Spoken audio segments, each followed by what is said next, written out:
नमस्कार दोस्तों। मैं हूं राजेश कुमार और आपका स्वागत है इस YouTube channel trade and invest में, जहां पे आज हम लोग डिस्कस करने वाले हैं आईडीएफसी फर्स्ट बैंक का क्वार्टर 2 का रिजल्ट कैसा हुआ। तो टाइम वेस्ट ना करते हुए सीधा मैं निकालता हूं क्वार्टरली का इनकम स्टेटमेंट। तो देखिए, स्टार्टिंग में आपको दिख रहा है इंटरेस्ट इनकम कितना है। तो यहाँ पे देखिए, ये दिया हुआ है, पहला वाला जो है वो लास्ट क्वार्टर का है, मतलब पिछले साल का। ये लास्ट क्वार्टर का और ये करंट क्वार्टर का 2023 का। तो हमको दिख सकता है आराम से कि इनकम बहुत ही बढ़िया तरीके से ग्रो कर रहा है। इंटरेस्ट इनकम मतलब जो कंपनी जब लोन देती है तो उसको जो इनकम आता है वो कितना इंटरेस्ट आता है। तो पिछले साल इसी क्वार्टर में उनको आया था 4100 करोड़ का। पिछले क्वार्टर में 4900 करोड़ का, काफ़ी अच्छा खासा ग्रोथ हुआ। और इस क्वार्टर में जो रिजल्ट आया है 5470 करोड़। देख सकते हैं ईयर ऑन ईयर 33% ग्रोथ है, जो कि बहुत ही बढ़िया है। इस बार वैसे हर बैंक का रिजल्ट अच्छा है, कुछ बैंकों को छोड़कर। जैसे येस बैंक का प्रॉफिट थोड़ा डिक्लाइन हुआ है, लेकिन ये बैंक काफ़ी अच्छा कर रहा है। नेक्स्ट आता है इंटरेस्ट एक्सपेंस, यानी बैंक ने जो डिपॉजिट लेता है, दूसरे जो बोरो करता है, उस पर कितना उसने इंटरेस्ट पे किया। तो क्वार्टर 2 में जो पिछले साल का था उसमें था आपका 1828 करोड़, फिर 2171 करोड़ और 2468 करोड़। तो ये भी 35% बढ़ा है। ऑफकोर्स बढ़ेगा, क्योंकि इनका जो डिपॉजिट है वो भी काफ़ी अच्छा खासा बढ़ा है, जो कि अच्छी बात है एक तरीके से। क्योंकि अगर आपको लोन देना है तो आपके पास पैसा आना ही पड़ेगा। तो जो पैसा इनके पास डिपॉजिट के रूप में आता है, वही पैसा ये लोग लोन में नेक्स्ट फॉरवर्ड करते हैं। फिर टोटल अगर नेट इंटरेस्ट इनकम देखना है, मतलब कि कितना इंटरेस्ट इनको मिला, कितना इन्होंने पे किया, उसको माइनस करने से कितना आता है इनको।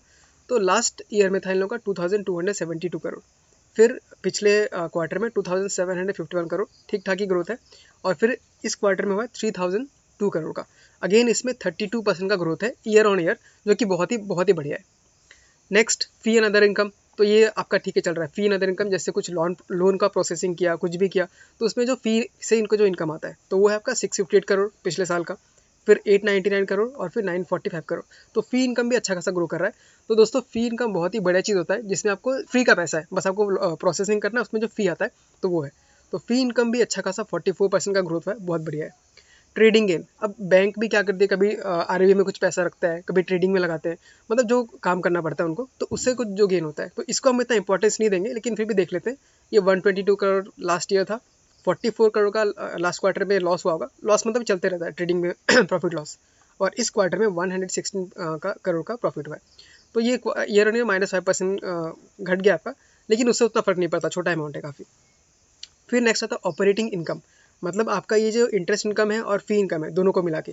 तो ये ठीक है, देखते हैं, लेकिन हम मेन ध्यान देंगे ऑपरेटिंग इनकम, ट्रेडिंग गेन को छोड़ के, क्योंकि वो तो इनका मेन बिजनेस नहीं है। ट्रेडिंग तो बीच बीच में होते रहता है। मेन इनकम है इनका जो बैंक को लोन दिया और इन्हें कितना इंटरेस्ट देना पड़ा उसका। तो उसे कहते हैं मेन ऑपरेटिंग इनकम। तो वो काफ़ी अच्छा खासा ग्रोथ दिखाया है। लास्ट ईयर में था 2930, नेक्स्ट लास्ट क्वार्टर में था 3650, और इस बार 3947 करोड़, जो कि बहुत ही अच्छा ग्रोथ दिया है। तो अगर हम देखें ऑपरेटिंग इनकम कितना है, तो ये 35% है, बहुत ही बढ़िया रिजल्ट है। फिर ऑपरेटिंग एक्सपेंस, तो ये तो एक्सपेंस तो होगा ही। तो लास्ट ईयर था 2359 करोड़, फिर 2663 करोड़, और इस क्वार्टर में 2895 करोड़। तो लगभग मोटा मोटा ठीक ही है, 23% का ग्रोथ है, चलता है। अगर आपका इनकम बढ़ेगा तो आपका खर्चा भी बढ़ेगा ही। कोई दिवाली मना रहा है, okay. Operating profit trading gain को छोड़ के, जो कि मेन चीज़ है। तो ये देखिए, इनका ईयर जो था उसमें 571 करोड़ था। फिर लास्ट क्वार्टर जो मार्च का था, उसमें इन लोगों को आया 987 करोड़, और इस क्वार्टर में 1052 करोड़ का। बहुत ही बढ़िया इन्होंने प्रॉफिट को ग्रोथ किया है। इसमें अगर देखें तो ईयर ऑन ईयर 84% है। तो इसमें इन लोगों का प्रोविजन भी बहुत कम हो गया, तो इसके लिए अच्छा खासा इनको प्रॉफिट ग्रोथ मिल रहा है। फिर प्रोविजंस, तो प्रोविजंस क्या होता है, जैसे आपने किसी को लोन दिया तो हमेशा पैसा रिटर्न नहीं आता, कुछ लोग पैसा लेके भाग जाते हैं, रिटर्न नहीं कर पाते हैं, डिफॉल्ट कर जाते हैं। तो उसके लिए आपको प्रोविजन बना के रखना पड़ता है। मतलब अगर मेरा ये पैसा डूब गया तो मैं अपनी जेब से पहले से इतना पैसा बैकअप की तरह रखता हूँ, ताकि बिजनेस से मुझे दिक्कत ना हो। तो प्रोविजन लगभग बराबर ही रहा है। पिछले साल था 475 करोड़, फिर लास्ट क्वार्टर में 308 करोड़, अच्छा खासा प्रोविजन कम गया, और अगेन 424 करोड़ का प्रोविजन आपका रहा है। तो अगर ईयर ऑन ईयर देखेंगे तो -11%, यानी थोड़ा सा कम है कंपेयर में, लेकिन ठीक है, प्रोविजन इतना मोटा माटा ठीक चल रहा है। फिर प्रॉफिट बिफोर टैक्स, ठीक है, देख लेंगे। और माइनस करने का तो हम यह मेन चीज़ इसमें ध्यान देते हैं, प्रॉफिट आफ्टर टैक्स, टैक्स पे करने का कितना हुआ। तो लास्ट ईयर में था 152 करोड़, लास्ट क्वार्टर में था 474 करोड़, और इस क्वार्टर में 556 करोड़ आया, जो कि बहुत ही खतरनाक ग्रोथ आपको दिखाई देगा। 266% का ग्रोथ आपको आएगा। ठीक है दोस्तों, तो बैंक ने तो काफ़ी अच्छा खासा ग्रोथ दिखाया, प्रॉफिट में भी और प्रोविजन में भी। लेकिन बैंक का बिजनेस जो है बहुत ही सिंपल होता है, कि उनको सिर्फ लोन देना है, सिंपली लोन देना है, तो इंटरेस्ट आते रहेगा। बस मेन दिक्कत कहाँ पे होता है, अगर वो लोन लोग डिफ़ॉल्ट करने लग जाए तो, यानी लोन अगर अच्छे क्वालिटी का नहीं हुआ तो अगर आपको जैसे लोन बांटना है तो लोन लेने के तो बहुत लोग आ जाएंगे, क्योंकि हमको पैसा बांटना है, सबको पैसा चाहिए, लोन लेने के लिए आ जाएंगे। लेकिन दिक्कत तब होता है जब लोन वापस नहीं आता। तो इसके लिए हमें क्या चेक करना चाहिए कि कंपनी जो लोन दे रही है वो सेफ लोन है कि नहीं, यानी उसका हम चेक कैसे कर सकते हैं, उसका बहुत ही सिंपल चेक करने का तरीका है। अब उस बैंक के ग्रॉस एनपीए और नेट एनपीए चेक करते रहिए कितना है। तो यहाँ पे मैंने इसका ये चार्ट निकाल लिया, यहाँ पे दिख रहा है।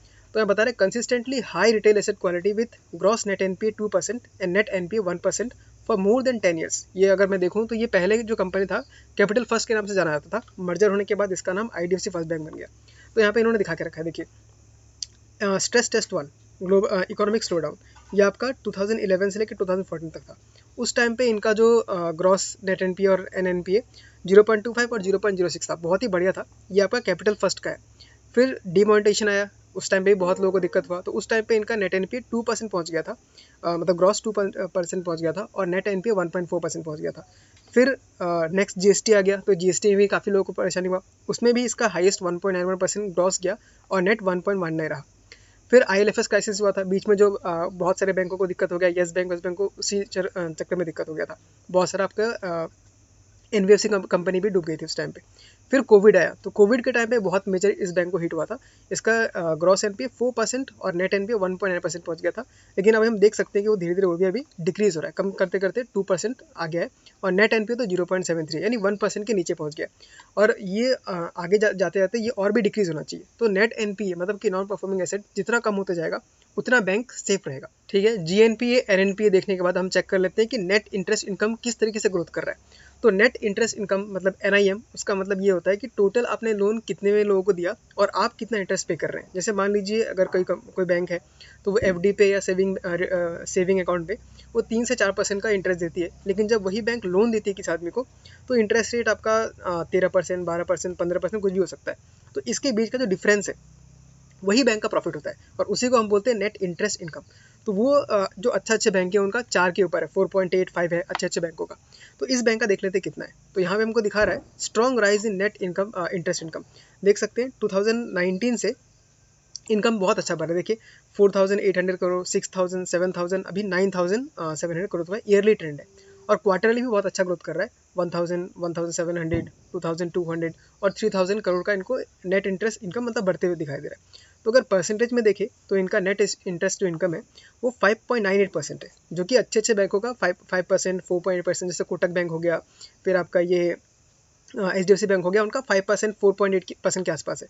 तो ये बैंक भी काफ़ी अच्छा ग्रोथ दिखा रहा है। और यहाँ ये लोग बता भी रहे हैं कि we expect to maintain NIM at around 6% during FY23। और जहाँ तक मुझे लगता है ये लोग कर पाएंगे, क्योंकि इनका जो इनको ये जो एक्चुअली थे ये पहले एनबीएफसी थे, तो इनका लोन का जो कस्टमर है वो हाई मतलब कि इंटरेस्ट वाले हैं, जैसे लोग 15-16% पे लोन देते हैं। लेकिन अब क्योंकि बैंक का इसके पास बेस आ चुका है तो इसको जो पैसा उठाना पड़ता है वो काफ़ी सस्ते में उठा पाते हैं। तो ये 6% जो इनका नेट इंटरेस्ट मार्जिन है वो मेंटेन करना इनके लिए बड़ी बात नहीं होगी, सिंपली क्योंकि ये लोग जो लोन देते हैं वो रिस्की कस्टमर को देते हैं। लेकिन रिस्की मतलब ऐसा नहीं कि पैसा डुबा दे, वो रिटेल इन्वेस्टर से जो कि जिनमें पैसा डूबने का चांसेस बहुत ही कम रहता है। तो ये नेट मैंने रिजल्ट का एनालिसिस किया, जो कि मेरे ख्याल से तो कंपनी ने बहुत ही अच्छा परफॉर्मेंस दिया है। और नेक्स्ट क्वार्टर में, ये वाला तो दिवाली क्वार्टर है, फेस्टिव क्वार्टर है, तो इसके बाद जो रिजल्ट और अच्छा होना चाहिए, तो देखते हैं क्या है। तो जहाँ तक मेरा ख्याल है अब स्टॉक को 69, 60, 70 के आसपास जाना चाहिए, ये मेरा पर्सनल व्यू है। अब देखते हैं क्या होता है। तो आप लोगों को कैसा लगा बताइएगा, और कुछ अगर और एक्स्ट्रा जानना चाहते हो तो कमेंट करके बताइए, और इस चैनल को सब्सक्राइब भी कर दीजिएगा। तो इन्हीं कुछ ही दिनों में बहुत सारे कंपनीज़ का रिजल्ट आया हुआ है। अगर आप किसी कंपनी का रिजल्ट के बारे में जानना चाहते हैं तो प्लीज़ कमेंट करके बताइए। तब तक के लिए बाय बाय।